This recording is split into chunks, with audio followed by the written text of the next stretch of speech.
everyone, and welcome to Rival Bros. This week, we are back with our weekly predictions, our contest. Not going to be able to do a live episode this week. Kind of has been a rough week. If any of you guys are following me on the Liverpool side on American Scouser, are probably aware that we did lose Stitch on Sunday, so it's kind of have been a rough week for me. I haven't been on air on any of the American Scouser shows either. Tomorrow morning actually is going to be my first one back. So kind of like a goofy schedule this week, but I did not want Edip whining and bitching and moaning that he didn't get to catch up the 8-point lead I have due to missing a week of predictions. So I'm your host this week, Timucin, representing Liverpool. Edip is over there representing United, the black sheep of the family. We're gonna do the predictions so that you don't complain, because you are still 8 points behind. You're aware of this with 3 weeks to go. Yes, I am. It was not a bad week. I could have had all the four because I had Forest, who ramped Yeah. really. That was that was a game 5-0 away, and the Everton game. At one time, I was actually getting it until West Ham scored the second. So I didn't have a bad week, I thought. This goes back to the if my grandma had wheels thing going. But either way, our picks last week was, if you're not familiar with the formats over here, every week we pick our upsets of the week and we go basketball style. We take a 3-point shots and a 1-point shots, and depends on like the upset. Last week we both hit the 3-pointers. You had Forest, like you said. I had Leeds United's getting something out of Bournemouth, which they did. And then I had Newcastle getting something out of Arsenal.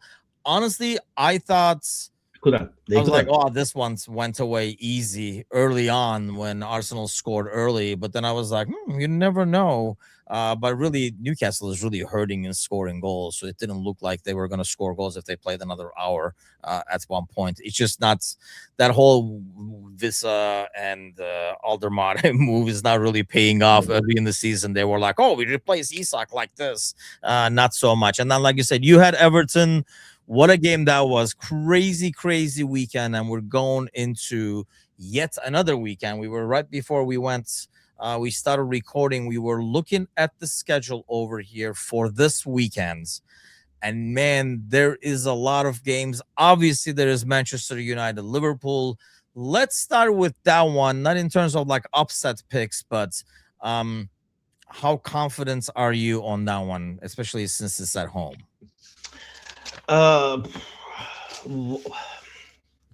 Not very confident, I should say. Yeah, I was going to say, the few second delay kind of automatically says not very confident. Yeah, I mean, when you see some of the things that the team can do, then you are hopeful.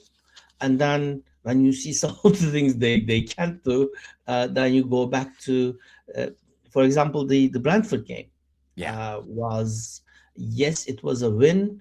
It was at some stage, score-wise, looked comfortable, but I think there's at least 3 or 4 lemon saves, miracle saves. It's not sort of any save; it's really miracle saves. And of course, there's the post as well. So I mean, we could easily given away the 2-0 lead. I wrote you, and about a couple of minutes later, it was 2-1. And they had another chance to draw. So no, not very confident. But seeing the counter weapon that we seem to discover in United, and looking at the Liverpool defense at sometimes, I mean the opening up, especially from Fernandes, it's the speed that we go against some of the opponents there. That gives me a bit of hope, not from the set play, but from the counter. So it will be a good game. I think I'm expecting a draw from that one, to be honest. I mean, the problem is, I think both teams are on the same boats. I mean, one second they're like, damn, these guys are good. And then next second you're like, what the hell are they doing? So it's a lot of, goods, bads, and ugly in one game. Sometimes within like a few minutes, you get to see all three at the same Yeah, time.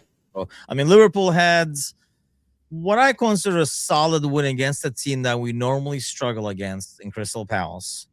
Mind you, they did make it 2-1 in a really shady goal. I know we were just gonna do predictions, but I have to ask you about that one because I am really torn. Like I say, I'm going to be on air for the first time tomorrow.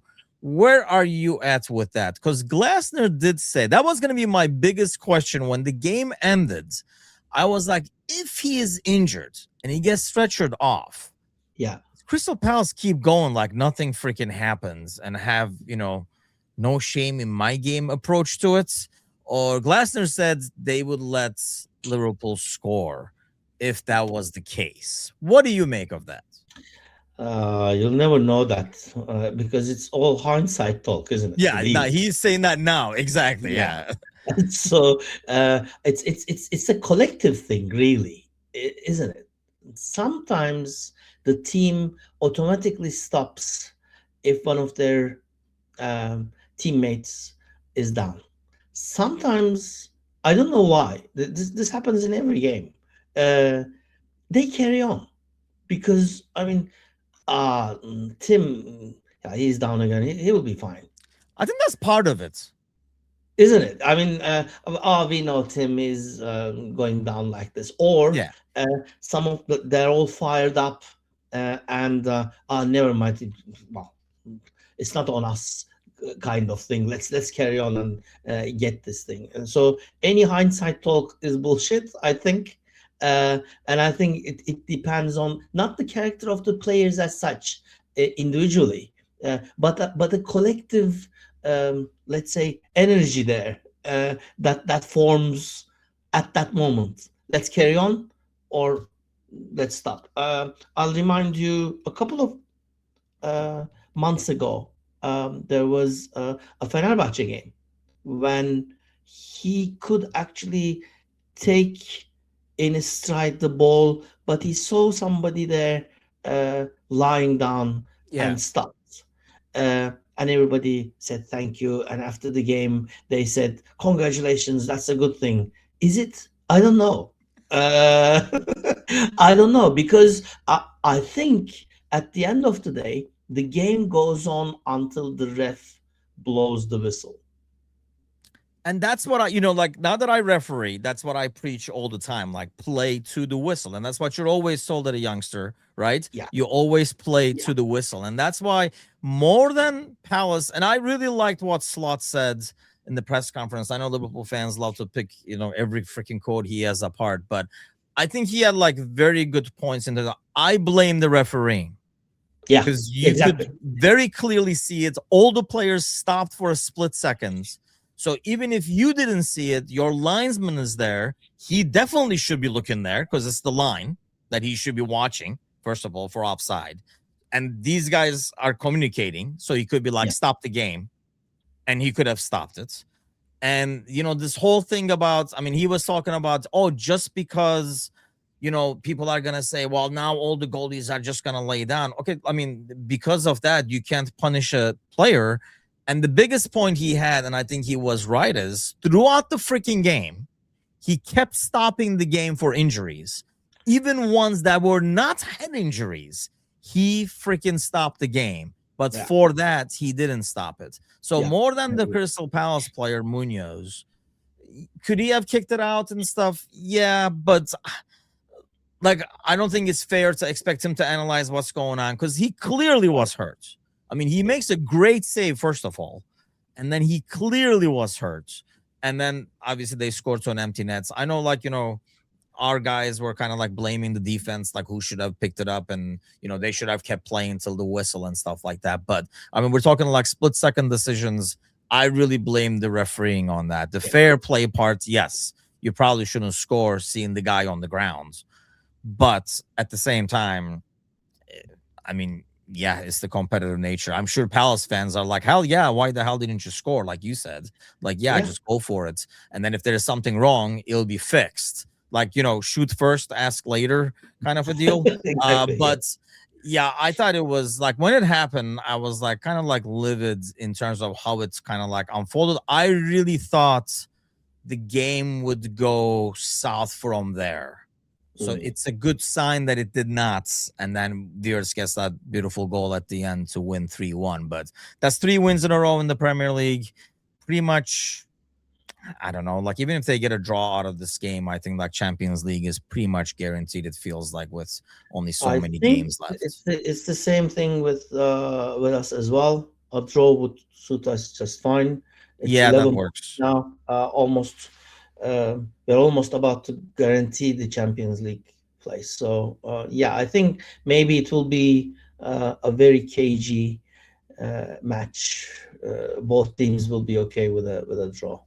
I can see both teams, yeah, playing not to lose. I don't think there is like a huge thing on like who's third, who's fourth, or whatever. Yeah. But yeah, if Liverpool does win away, then suddenly they're third.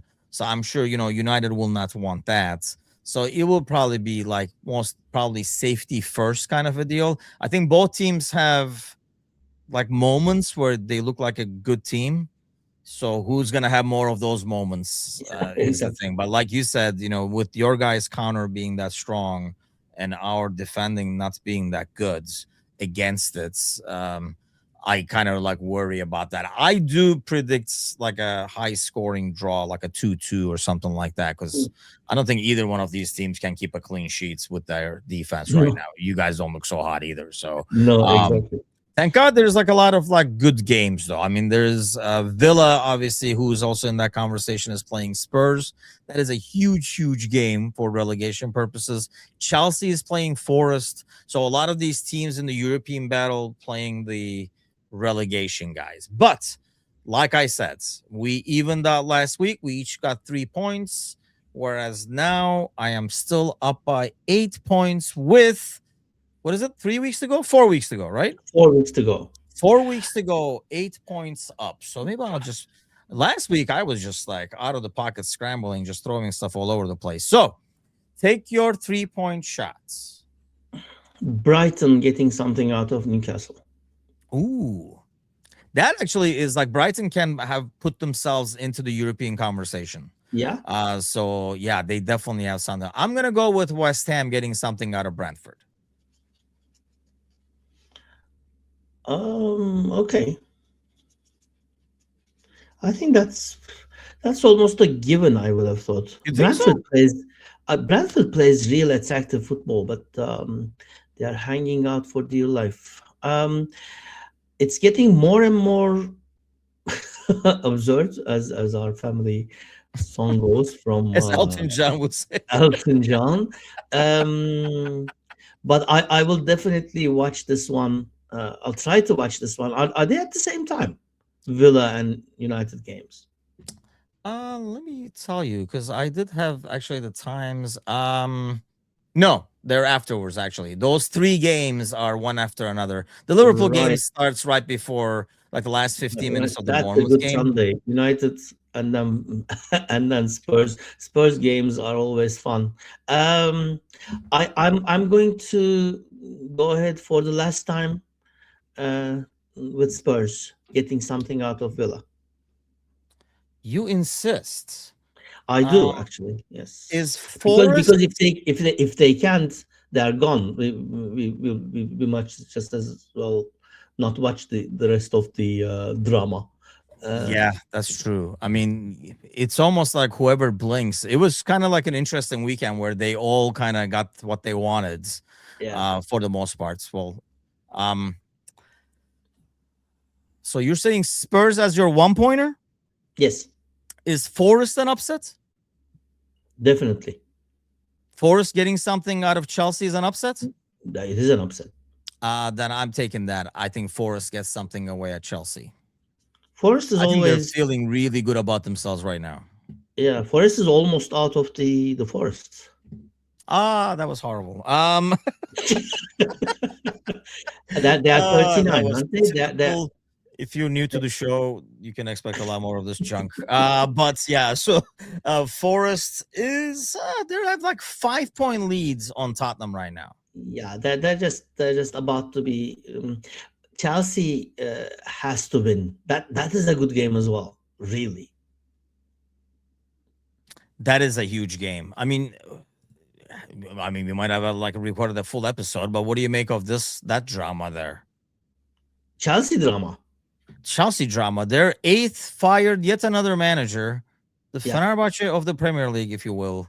At least Yes. we're not eighth. But yeah, eighth. They're almost making a full team with the coaches they fired. They could field an 11 almost. I don't know. I don't think that's the problem, is it really?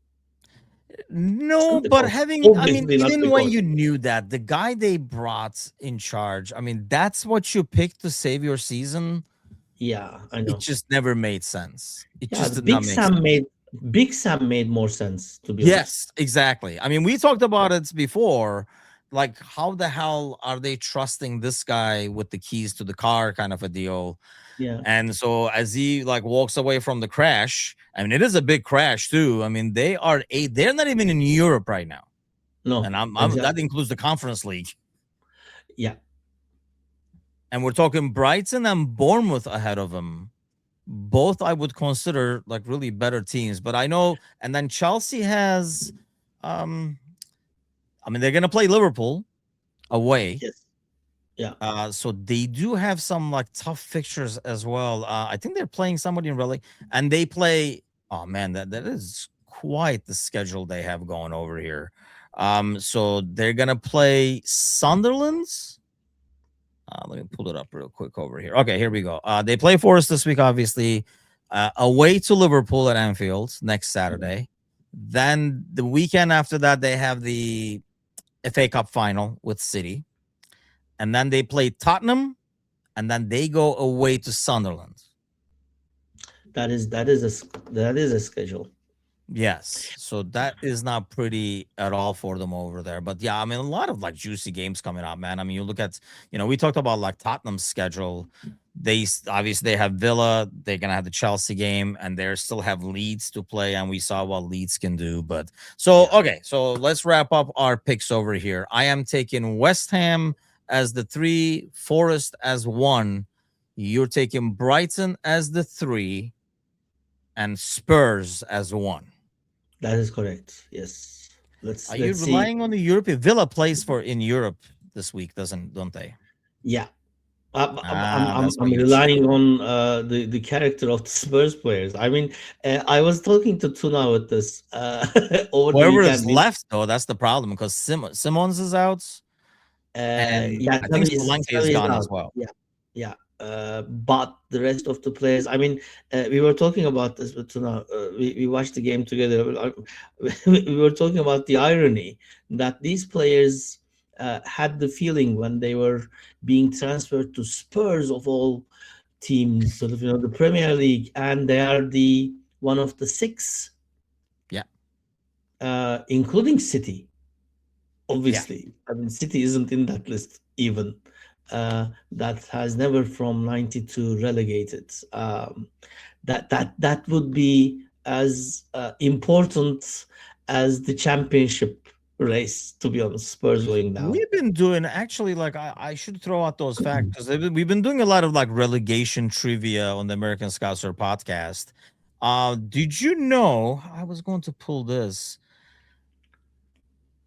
Chelsea, so yeah, like the 6, Arsenal, Chelsea, Everton, Liverpool, United, and Tottenham have played every single Premier League season. The 34 seasons. Yeah. Out of the first division, Chelsea is the one that has gotten relegated the most, with 6. United is 5, Tottenham 4 out of first division. And then we had another one over here. Yeah, we've been doing a lot of like relegation ones over here. There we go. Which of those 6 clubs that I just listed, spent the greatest number of seasons relegated from the first division? Because they were never relegated from the Premier League, but I told you how many times they got relegated from the other one. Yeah, I think you gave the answer. Chelsea, is it?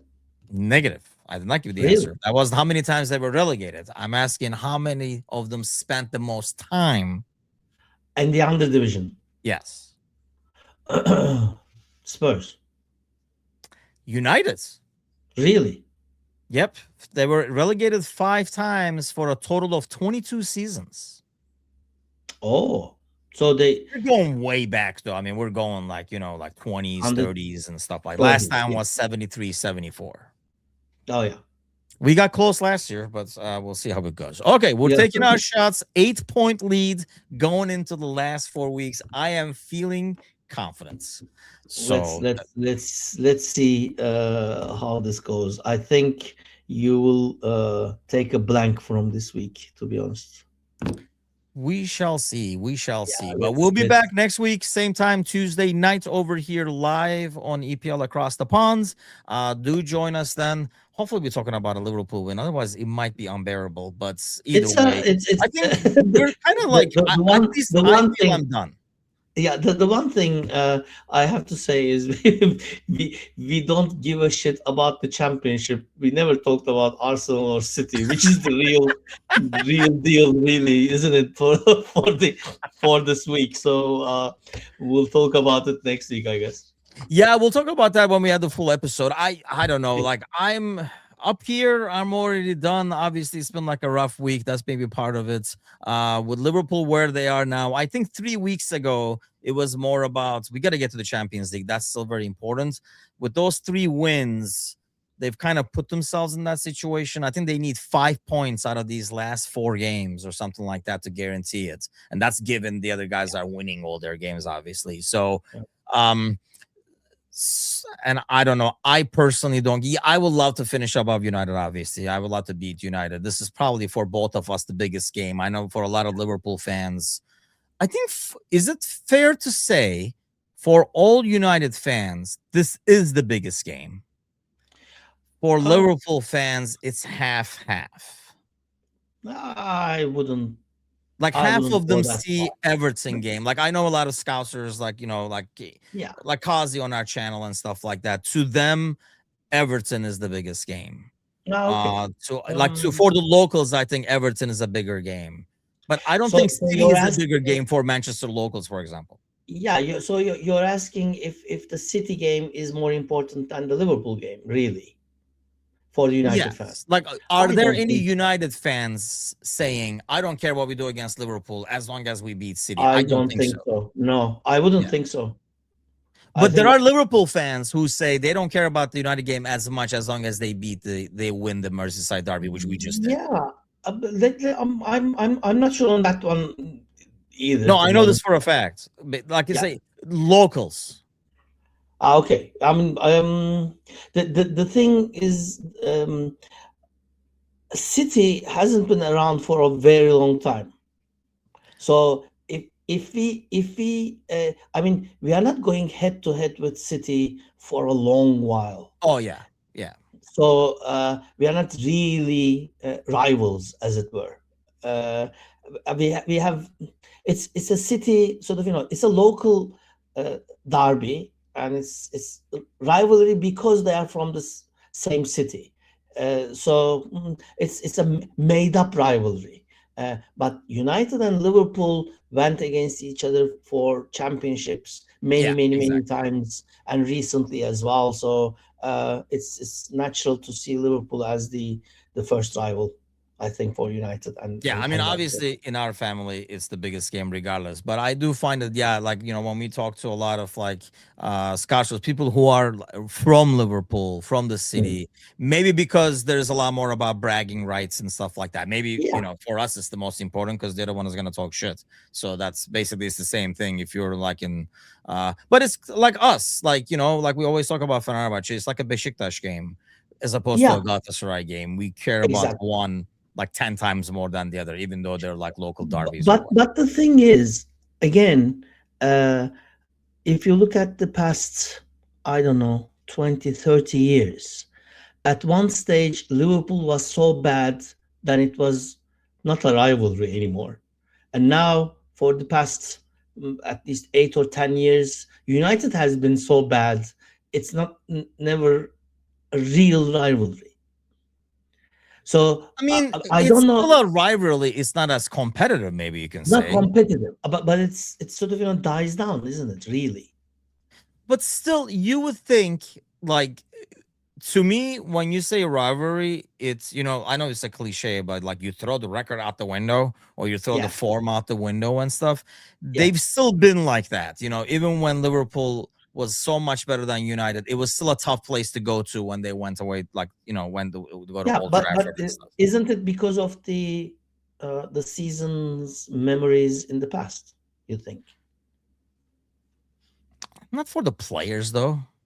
No, not really. No, but I think it's the just the whole players. feeling of the place. The Like, yeah, it's almost like, we talk about like European nights at Anfield and stuff. There's a different yeah, feeling to it. So I think when there's a different feeling in an Anfield, and I'm sure it's the same with Old Trafford, whereas like, is Burnley coming there or is Liverpool coming there or is United coming there? So I exactly. think the whole atmosphere is a whole different. So the game is different. But hopefully Liverpool will get something out of this. I think we would both will live with a draw.